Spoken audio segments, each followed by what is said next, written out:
Bonjour à toutes et à tous et bienvenue dans ce 8e épisode déjà de J'analyse vos photos ou comment j'améliore rapidement vos photos sous Lightroom et Photoshop. Si vous aussi vous avez déjà été confronté au problème des reflets dans les yeux ou que vous avez des photos avec un bon potentiel mais qui manquent un peu de relief, je vais vous montrer dans cet épisode comment améliorer cela. Alors, sans plus tarder, allons-y.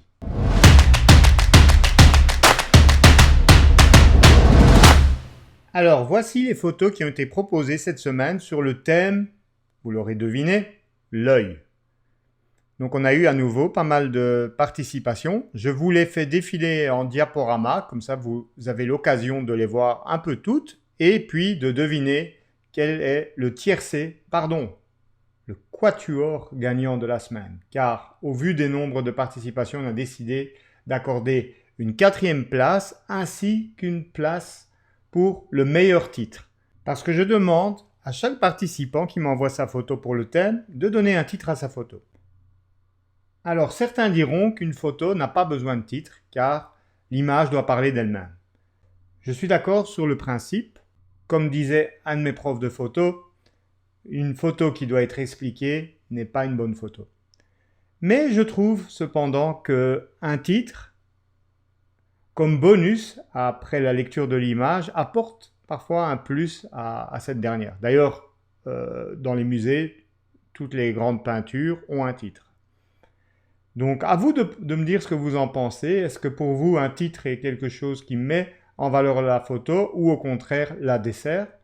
Je suis intéressé de savoir votre opinion à ce sujet. Moi en tout cas, je pense que c'est quelque chose d'intéressant.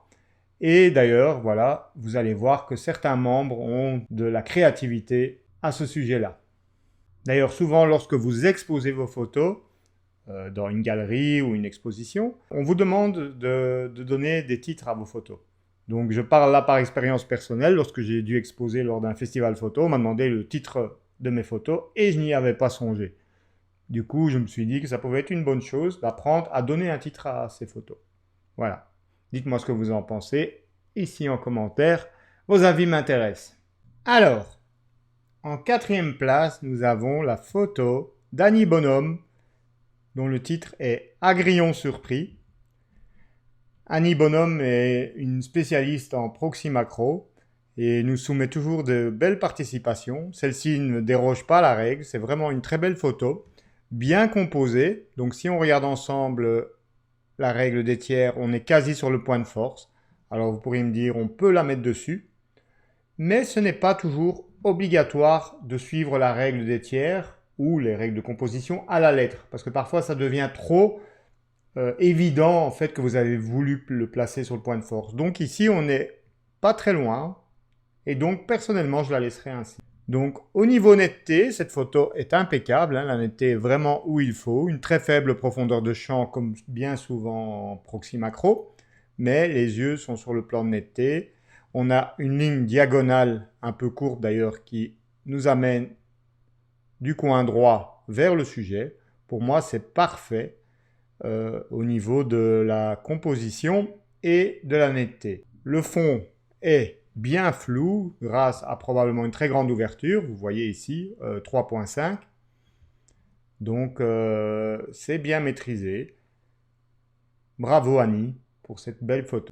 Alors, en 3e place, roulement de tambour, nous avons la photo de Amédée Clanchedon, alias Lorenzo, LP Pix, un photographe dont j'aime beaucoup le travail. Je vous invite d'ailleurs à aller voir son site qui se trouve ici en bas en commentaire de la vidéo.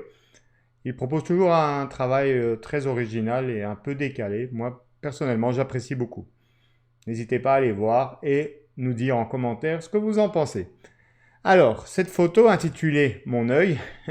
Alors, il faut savoir aussi que Lorenzo est un des spécialistes pour trouver des bons titres à ses photos. Ici, il n'a pas remporté le prix du meilleur titre, mais il arrive souvent avec des titres très originaux. Alors, dans cette photo, ce qui me dérange un tout petit peu, c'est le décentrage de l'œil. Donc, vous voyez, là, je viens d'afficher le cadrage, Là, je viens d'afficher l'outil recadrage pour vérifier que la pupille est centrée et elle n'est pas tout à fait. Vous voyez qu'elle est un petit peu décalée. Donc ça, c'est relativement facile à corriger hein, dans Photoshop puisqu'il suffit en fait de recréer un peu de matière autour. Autre chose qui me dérange, honnêtement, c'est le reflet de la fenêtre en fait, dans l'œil. J'aurais préféré, je pense, avoir l'iris sans le reflet. Ou alors le reflet mais beaucoup plus atténué. Ici, ce qui me dérange particulièrement, c'est qu'il est fort cyan. Vous voyez, la couleur cyan, bleu cyan ressort très fort. Alors que le reflet de la vitre, logiquement, devrait être un peu plus blanc. Il y a aussi cette tache ici, moi, qui me dérange un peu, qui attire le regard, éventuellement celle-ci. Donc ça, c'est des petites choses que je nettoierai. Donc, on va passer dans Photoshop. Je vais vous montrer comment effacer un reflet. Peut-être que vous ne voudriez pas effacer complètement le reflet, mais je vais vous montrer la technique comment l'effacer et ou comment le laisser encore partiellement. Donc, on va résoudre deux problèmes. Le premier, c'est le problème de centrage et le deuxième, on va voir comment éliminer un reflet dans l'œil. Commande E pour passer dans Photoshop. Alors, je tiens à vous signaler que je suis passé sous la dernière version de Photoshop. Vous pouvez vérifier ici dans Photoshop à propos de Photoshop quelle version vous avez. Ici, c'est la 21.2. Première chose, on va résoudre le problème du centrage. Donc pour ça, j'active donc l'outil recadrage en appuyant sur la lettre C.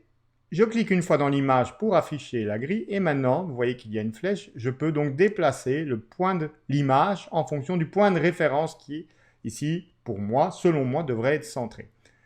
Alors, je valide par OK ou en cliquant sur la flèche et il me reste en fait les bords ici que je n'ai pas remplis, que j'ai oublié de remplir. Alors, comment on va remplir ça rapidement? Alors, c'est du noir. Hein. Je passe la pipette pour vérifier la palette information ici et qui affiche donc bien du noir 0, 0, 0. Donc, le plus simple, c'est on va créer un calque en dessous de celui-là, en dessous du calque œil. Pour placer un calque, non pas au-dessus d'un autre, mais en dessous, il suffit d'appuyer sur Mac, sur Commande, sur PC, sur Contrôle, tout en appuyant sur le petit plus. Et du coup, le calque vient se placer en dessous. Et donc, je n'ai plus qu'à le remplir de noir, puisque le bord de mon image est noir. Ensuite, je peux sélectionner mes deux calques et les fusionner, Commande ou Contrôle E.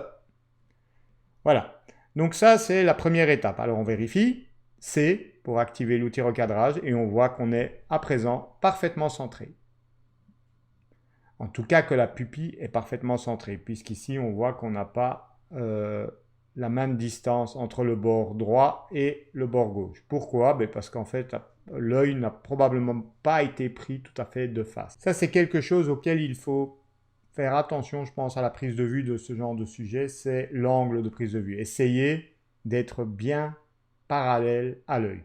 Sinon, ça risque de compliquer votre tâche par après. Alors, maintenant, on va s'occuper d'effacer ce reflet. Alors, comment on va faire?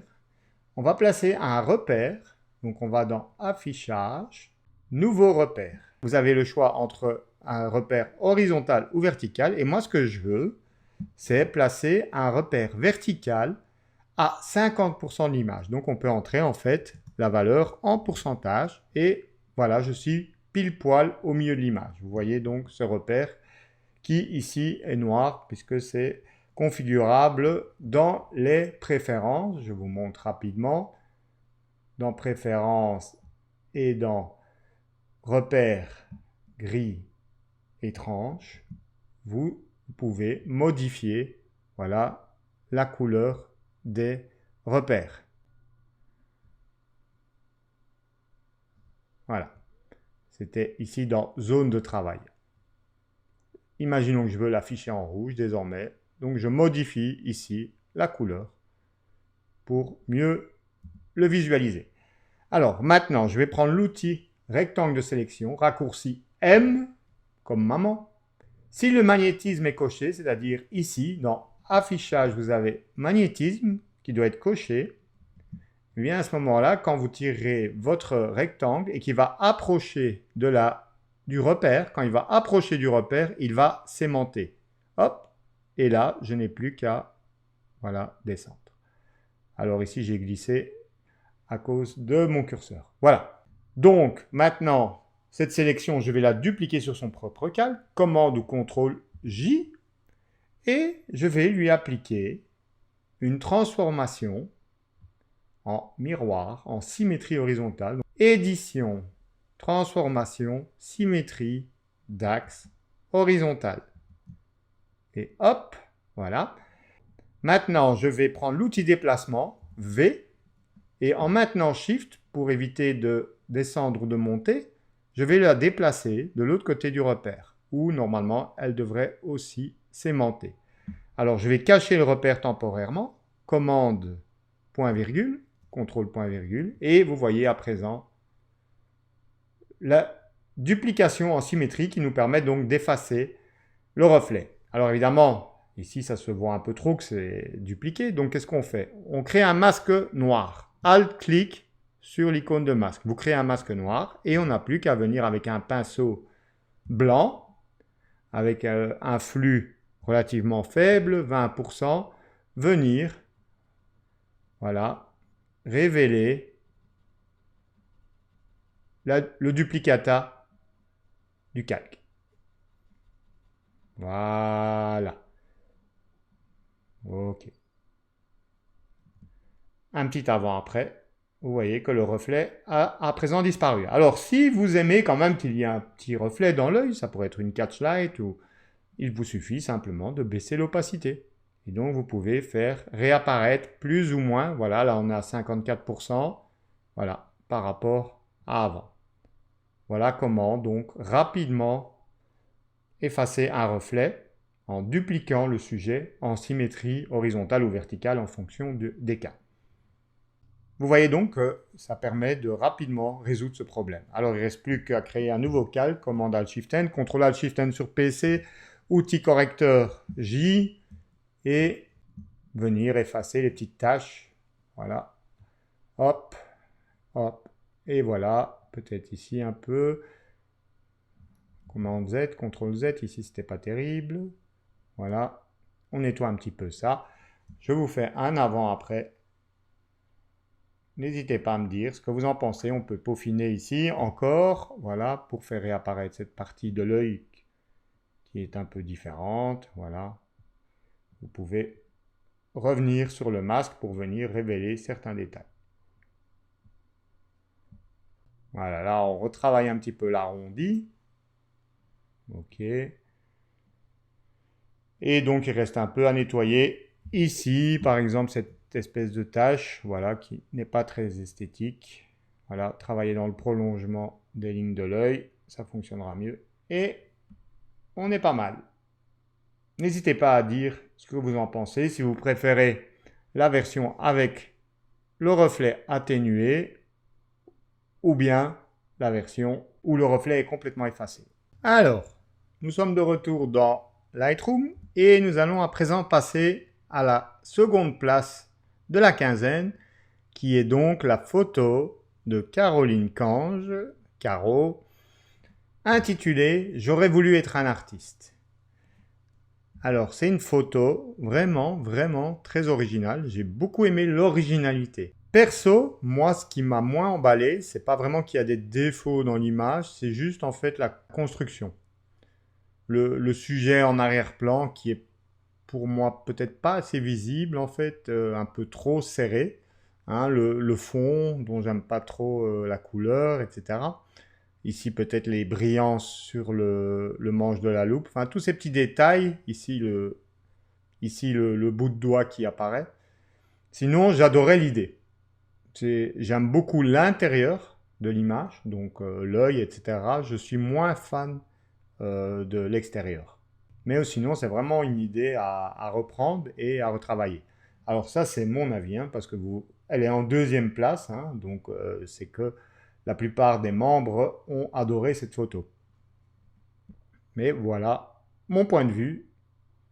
N'hésitez pas à commenter si vous êtes d'accord ou pas avec moi. Alors, avant de passer à la photo gagnante de la quinzaine, je vais vous montrer le meilleur titre de la semaine qui a été accordé à Henri Canton, qui a intitulé sa photo Et confiance. Alors, franchement, c'est pas mal trouvé. Bravo Henri pour ce titre original. Et maintenant, l'annonce du gagnant de la quinzaine qui n'est autre que Dominique Pire qui a déjà remporté un des précédents thèmes et il récidive avec I Had a Dream. Cette photo aussi, également noir et blanc. On dirait que le noir et blanc a la cote. Hein. Je vous laisse admirer quelques secondes cette très belle photo qui a vraiment cartonné. Hein. Elle a vraiment gagné à l'unanimité, loin devant la seconde place. Alors, maintenant au niveau analyse de cette photo, pas mal de membres ont regretté la présence de l'alarme d'après les commentaires que j'ai lus. Moi, personnellement, ça ne m'a pas dérangé. On se demande en fait pourquoi la personne est triste et donc on peut s'inventer une histoire. J'aime beaucoup les photos qui en général laissent un peu de place à l'imagination. Et celle-ci évoque mon imaginaire, donc pour moi c'est réussi. Alors certains ont aussi reproché, d'après les commentaires que j'ai lus, la présence assez forte du triangle ici sombre. J'avoue qu'au premier regard, sans lire les commentaires, ça ne m'avait pas interpellé. Maintenant, c'est vrai que peut-être ça aurait pu être placé un peu autrement. Donc, c'est l'arête du nez. Peut-être orienter un petit peu différemment le visage afin que cette portion n'occupe pas trop de place. Alors, on peut voir que c'est vraiment pile poil sur le point de force de la règle des tiers. Hein. Donc, ça a été bien pensé. Le bokeh à l'arrière-plan est magnifique. Alors, qu'est-ce que je tenterai d'améliorer parce que vraiment là, on chipote sur les détails. C'est éventuellement, vous voyez, ces petits ronds dans le bokeh, ces petites taches en fait, hein, qui sont dues à l'objectif. Hein, c'est pas des taches de capteur. Mais voilà, ça c'est des petits trucs que moi personnellement dans mes photos je nettoie. Oui, effectivement, ça prend du temps. Mais voilà, si on veut vraiment que ce soit parfait, je pense que ça vaut la peine de nettoyer ça rapidement au tampon. Hein. C'est pas vraiment très compliqué à enlever. Sinon, au niveau critique encore, après l'émotion, au niveau technique, je trouve ici quand même qu'on a un peu des aplats blancs, hein, donc des zones sans détail. Ici aussi, par exemple, au-dessus du sourcil. Donc, j'aurais personnellement fait un peu attention ici à la lumière, particulièrement ici, dans le haut. Ici, là, j'avoue que ça me dérange un peu. Après, on pourrait dupliquer au tampon. Hein, on l'a déjà vu dans les épisodes précédents. Un petit peu de matière par-dessus et puis régler la transparence pour un peu atténuer ça. Et voilà, en gros, il n'y a que ça que j'ai à redire. Et éventuellement, j'aurais peut-être préféré voir l'iris un peu plus net. Donc ici, la transition me semble un peu floue. Je ne sais pas si c'est parce que la mise au point a été décalée un peu plus à l'arrière. Hein. Si je regarde où a été fait la mise au point, on a une très faible profondeur de champ, hein, puisque Dominique a travaillé à F1. Hein. F1, je comprends mieux dès lors la faible profondeur de champ. Et donc, quand vous travaillez à des si faibles profondeurs de champ, c'est parfois compliqué de placer suffisamment de netteté. Personnellement, je pense que j'aurais peut-être ouvert un peu moins, c'est-à-dire que j'aurais peut-être fermé à F2 ou à F2.8 pour essayer d'avoir, on va dire, la zone de netteté qui s'étend des cils ici jusqu'au moins à l'iris devant. Voilà, je chipote. Dominique, tu as réussi encore à nouveau une très belle photo. Voilà, juste je dis ce que moi j'aurais fait si c'était la mienne. Toujours plus facile à dire ce qu'on ferait sur les photos des autres que sur ses propres photos, bien entendu. Donc voilà notre quatuor gagnant. Et moi je vais vous montrer une autre photo que j'ai beaucoup appréciée, que j'ai placée moi dans mon tiercé de tête et qui n'a pas suscité autant d'engouement de la part des autres membres. C'est la photo de Stéphane Launay, un œil sur le Brabant. Alors j'ai beaucoup aimé cette photo, évidemment je suis sensible à la photo d'architecture donc, et tout ce qui a un côté graphique, donc forcément ça m'a interpellé. Et j'ai trouvé cette photo très originale, hein, on dirait la fermeture de l'objectif. J'ai trouvé ça vraiment bien composé et vraiment original. Alors, par contre au niveau du traitement, je trouve que l'image est un peu plate. Alors est-ce que c'est une fusion HDR? Vous savez quand vous faites une fusion HDR automatique dans Lightroom, et puis que vous tirez les hautes lumières à genre -100 et vous débouchez les ombres, vous avez parfois un résultat qui est un peu plat, qui fait ce fameux look qu'on dit HDR, qui a un peu une consonance péjorative de nos jours. Mais donc ici, c'est juste un peu, pour moi, une question de redonner un peu de relief. Donc je vais vous montrer là dans Lightroom, pas besoin nécessairement d'aller dans Photoshop, comment on peut donner du relief à sa photo. On va pratiquer ce qu'on appelle le Dodge and Burn, qui consiste donc à éclaircir et assombrir certaines zones. Alors pour ça, on va le faire au pinceau. Donc j'appuie sur K pour activer le pinceau. Je m'assure de remettre tout à zéro en cliquant 2 fois sur le mot effet. Et je vais baisser l'expo d'un tiers de stop. Donc pour baisser d'un tiers, il suffit de se placer dans le curseur, de maintenir Shift enfoncé et avec les flèches du curseur, vous voyez que vous diminuez en tiers de stop. Donc ici, moins 0,33. Et donc maintenant, ce que je vais faire, bien désactiver le masquage automatique, surtout pas. Et le débit 100, ou le reste, je vais laisser comme ceci, contour progressif à 100. Voilà, donc je passe sur les zones dont je veux intensifier le côté plus sombre. Alors respectez évidemment la logique de la lumière qui est naturellement présente dans l'image. Voilà, ici je souligne en fait la courbe. Vous voyez que j'y vais assez franco, je n'ai pas peur de trop dépasser. Et je vais créer à présent un nouveau pinceau, voilà, qui lui va avoir une action contraire, c'est-à-dire que lui va augmenter d'un tiers de stop, 0,33. Et donc maintenant, avec ce pinceau-là, je vais venir passer, voilà, sur les zones qui sont impactées par la lumière. Ok, voilà. Peut-être ici, souligner la courbe. Alors ici, pas trop parce qu'il y a déjà pas mal de haute lumière. Souligner un peu la courbe ici. Ici à l'intérieur, je pense que ça peut apporter un plus. Voilà. Ok. Et peut-être ici. Ici, à l'intérieur. Voilà. Alors, il faut toujours adapter la taille du pinceau. Ça, c'est un peu embêtant dans Lightroom. Et donc, on va faire un petit avant-après. Voilà. Vous voyez donc comment j'ai rapidement sculpté et apporté du relief à l'image. Ok?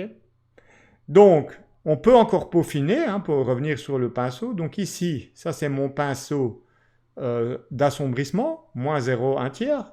Je peux utiliser le masque de gamme ici, masque de gamme luminance, pour n'appliquer l'effet que dans les ombres. Donc je vais prendre le curseur de droite pour empêcher en fait que l'assombrissement, voilà, s'applique sur les tons clairs.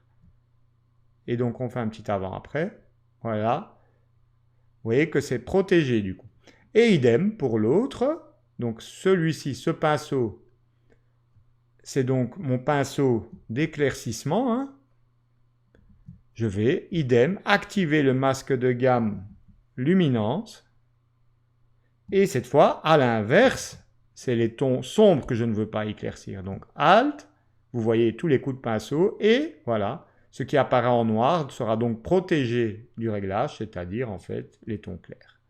Et donc à présent, voilà, vous avez une répartition plus harmonieuse des coups de pinceau.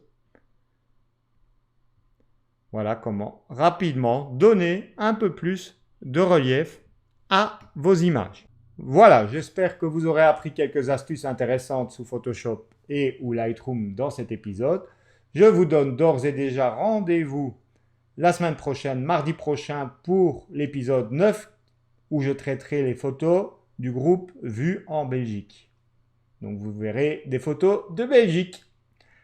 D'ici là, je vous souhaite à toutes et à tous une très bonne semaine. N'oubliez pas de vous abonner, de liker et surtout, c'est ce qui m'importe le plus, de commenter ici en bas sur ce que vous avez pensé de ces critiques, de ces analyses. Donnez votre avis, c'est important. N'hésitez pas, ne restez pas caché derrière votre clavier. Exprimez-vous. Je vous dis à bientôt. Ciao, ciao.